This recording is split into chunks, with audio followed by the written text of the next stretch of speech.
ಯಾರೋ ಹೇಳಿದ ಅದ್ಭುತವಾದ ಮಾತು. ದೊಡ್ಡ ವ್ಯಕ್ತಿಯಾಗುವುದು ಒಳ್ಳೆಯ ವಿಷಯ, ಆದರೆ ಒಳ್ಳೆಯ ವ್ಯಕ್ತಿಯಾಗುವುದು ಎಲ್ಲದಕ್ಕಿಂತ ದೊಡ್ಡ ವಿಷಯ. ಸಣ್ಣದಾದ ಕತೆ. ಒಬ್ಬ ಸಹೋದರನದ್ದು. ಟ್ರೈನ್ನಲ್ಲಿ ಪ್ರಯಾಣ ಮಾಡುತ್ತಿದ್ದರು. ಅಪ್ ಡೌನ್ ಮಾಡುತ್ತಿದ್ದರು. ಆಫೀಸ್ಗೆ ಹೋಗುತ್ತಿದ್ದರು, ವಾಪಸ್ ಬರುತ್ತಿದ್ದರು. ಟ್ರೈನಿನ ಪ್ರಯಾಣದಿಂದ ಏನಾದರೊಂದು ಒಳ್ಳೆಯ ಪಾಠವನ್ನು ಕಲಿಯುತ್ತಿದ್ದರು, ಏನಾದರೊಂದು ಬರೆಯುತ್ತಿದ್ದರು. ಮನೆಗೆ ಹೋಗಿ ಡೈರಿಯಲ್ಲಿ ಬರೆಯುತ್ತಿದ್ದರು. ಇವತ್ತು ನಾನು ಟ್ರೈನಿನ ಪ್ರಯಾಣದಲ್ಲಿ ಈ ಪಾಠವನ್ನು ಕಲಿತೆ. ಇವತ್ತಿನ ಪ್ರಯಾಣದಲ್ಲಿ ನನಗೆ ಇದು ಕಲಿಯಲು ಸಿಕ್ಕಿದೆ. ದಿನಂಪ್ರತಿ ಇದೇ ಅವರ ರೂಢಿಯಾಗಿತ್ತು. ಎಂದಿನಂತೆ ಆಫೀಸ್ಗೆ ಹೊರಟರು. ಟ್ರೈನಿನ ಒಳಗೆ ಹೋಗಿ ಕುಳಿತುಕೊಂಡರು. ಟ್ರೈನ್ ಹೊರಟಿತು. ಅವನ ಎದುರಿನ ಬರ್ತಿನಲ್ಲಿ ಫ್ಯಾಮಿಲಿಯವರು ಕುಳಿತುಕೊಂಡಿದ್ದರು.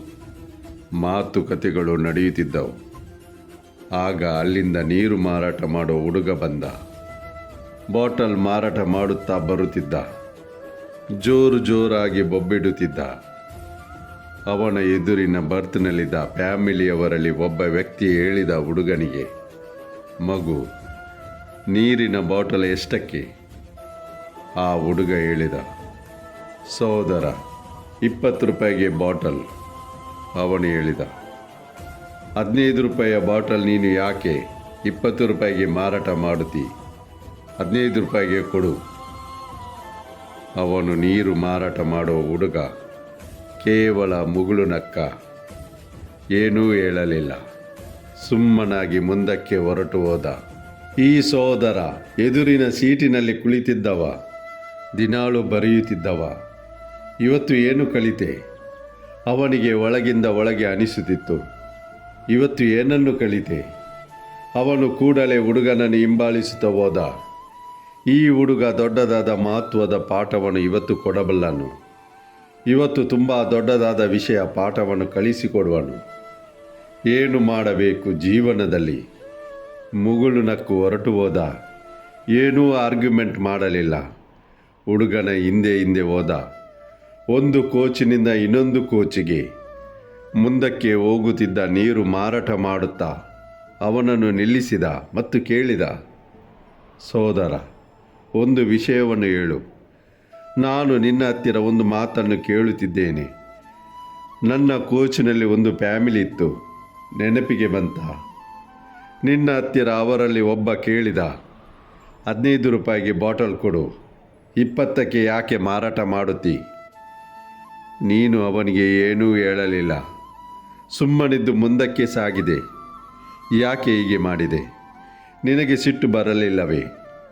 2-5 ರೂಪಾಯಿಗಳಿಗಾಗಿ ಬಡವರತ್ತಿರ ಚೌಕಸಿ ಮಾಡುತ್ತಿದ್ದಾರೆ. ನೀನು ಏನಾದರೂ ಮಾತನಾಡಬೇಕಿತ್ತು, ಏನಾದರೂ ಹೇಳಬೇಕಿತ್ತು. ಆ ಹುಡುಗ ಹೇಳಿದ ಮಾತನ್ನು ಧ್ಯಾನದಿಂದ ಕೇಳಿಸಿಕೊಳ್ಳಿ. ಆ ಹುಡುಗ ಹೇಳಿದ, ಸೋದರ. ಆ ಸೋದರ ಕುಳಿತುಕೊಂಡಿದ್ದ ಅವನಿಗೆ ನೀರು ಕುಡಿಯಲು ಬೇಡ. ಅವನಿಗೆ ಬಾಯಾರಿಕೆ ಆಗಿರಲಿಲ್ಲ. ಆಗ ಈ ವ್ಯಕ್ತಿ ದಿನಾಳು ಬರೆಯುತ್ತಿದ್ದವ ಕೇಳಿದ, ಅರೆ, ಹೇಗೆ ನಿನಗೆ ತಿಳಿಯಿತು? ಅವನಿಗೆ ಬಾಯಾರಿಕೆ ಆಗಿರಲಿಲ್ಲ. ನೀನೇನು ಅಂತರ್ಯಾಮಿ? ನಿನಗೆ ಹೇಗೆ ಅನಿಸಿತು ಅವನಿಗೆ ಬಾಯಾರಿಕೆ ಆಗಲಿಲ್ಲ? ಅವನಿಗೆ ನೀರು ಕುಡಿಯಲು ಬೇಡ. ಬಹುಶಃ ಅವನಿಗೆ ಬಾಯಾರಿಕೆ ಆಗಿರಬೇಕು. ಮತ್ತೆ ಹುಡುಗ ಹೇಳಿದ, ಅವನಿಗೆ ಖಂಡಿತವಾಗಿ ಬಾಯಾರಿಕೆ ಆಗಿರಲಿಲ್ಲ. ಯಾಕೆಂದರೆ ಯಾರಿಗೆ ಬಾಯಾರಿಕೆ ಆಗಿರುತ್ತದೆ ಅವನು ನೀರಿನ ಬಾಟಲ್ ತೆಗೆದುಕೊಳ್ಳುತ್ತಾನೆ, ನೀರು ಕುಡಿಯುತ್ತಾನೆ, ಅದರ ನಂತರ ಅದರ ಬೆಲೆಯನ್ನು ಕೇಳುತ್ತಾನೆ, ಹಣ ಕೊಡುತ್ತಾನೆ. ಅವನು ವಿನಾಕಾರಣ ಚೌಕಸಿ ಮಾಡುವುದಿಲ್ಲ. ಆ ಹುಡುಗ ಜವಾಬು ನೀಡಿದ. ಈ ಸಹೋದರ ಕೇಳಿಸಿಕೊಂಡ. ಮನೆಗೆ ಹೋದ. ಡೈರಿಯಲ್ಲಿ ತುಂಬ ಬರೆದ. ಜೀವನದಲ್ಲಿ ನಾವು ನಮ್ಮ ಗೋಲ್ ಇಟ್ಟಿದ್ದರೆ, ನಮ್ಮ ಮನಸ್ಸಿನಲ್ಲಿ ವಿಷಯ ಕ್ಲಿಯರ್ ಇದ್ದರೆ, ಮತ್ತೆ ನಾವು ಬೇಡವಾದ ವಿಷಯದಲ್ಲಿ, ವಿವಾದದಲ್ಲಿ, ಡಿಸ್ಕಷನ್ನಲ್ಲಿ ಬೀಳುವುದಿಲ್ಲ. ಆದರೆ ನಮ್ಮ ಗೋಲ್ನ ಬಗ್ಗೆ ಸ್ಪಷ್ಟತೆ ಇಲ್ಲದಿದ್ದರೆ ನಮಗೆ ತಿಳಿದೇ ಇಲ್ಲ ನಾವು ಏನು ಮಾಡಬೇಕು. ಲೈಫ್ನ ಗೋಲ್ನಲ್ಲಿ ತುಂಬ ತಪ್ಪುಗಳನ್ನು ಹುಡುಕುತ್ತಾ ಇರುತ್ತೇವೆ. ಇದೇ ಚಕ್ಕರ್ನಲ್ಲಿ ನಮಗೆ ಸಿಕ್ಕ ಸಮಯವನ್ನು ದುರುಪಯೋಗ ಮಾಡುತ್ತೇವೆ. ಎಷ್ಟು ಮಂದಿ ಸ್ಟೂಡೆಂಟ್ಸ್ ಈ ವಿಡಿಯೋವನ್ನು ನೋಡುತ್ತಿದ್ದೀರಿ, ಈ ಕಥೆಯನ್ನು ಕೇಳುತ್ತಿದ್ದೀರಿ? ಅವರಿಗೆ ನಾನು ಹೇಳಲು ಬಯಸುತ್ತೇನೆ, ನಿಮ್ಮ ಗೋಲನ್ನು ಕ್ಲಿಯರ್ ಮಾಡಿ.